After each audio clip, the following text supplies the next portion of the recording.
Est-ce que tu aurais une anecdote un peu forte à nous raconter que tu as vécue au JO? J'en ai plein d'anecdotes. Parce que j'imagine que tu as fait des rencontres extraordinaires. Énormissime. L'ancien Carl Lewis, pour ceux qui connaissent le sport, donc l'ancien champion olympique. Et en fait, je me retrouve à la cérémonie d'ouverture. Il pleuvait, mais à verse de malade. Et en fait, il était devant moi. Mais je ne savais pas que c'était lui, en fait. Et donc, il m'a dit bonjour. Je dis bonjour, hello, how are you, fine, very fine, etc. Bon, on fait un truc en anglais. Et après, donc, il est resté à côté, il me parlait, tout ça. Et je ne savais pas que c'était Carl Lewis. Et j'ai su le lendemain, parce qu'en fait, les images passaient partout. Et il montrait Carl Lewis, en fait, avec son beau costume jaune ou orange. Et en fait, je me suis dit, mais non, mais Carl Lewis, il est à côté de toi. Tu t'es même pas rendu compte que c'est Carl Lewis. Moi, j'ai même pas gratté une photo du coup, mais ça, des anecdotes comme ça, il y en a plein.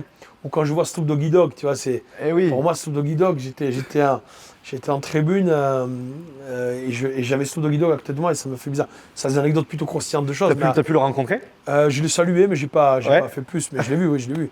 Après, ce qui m'a beaucoup ému, c'est des gens comme Teddy Riner, quoi. Parce que c'est un copain et j'en ai plein d'anecdotes. J'ai des anecdotes de fou. Oui, après une anecdote sympa d'être allé d'ailleurs pour le match, la finale de Teddy Riner et d'être tombé nez à nez avec 6 gendarmes de l'Ariège.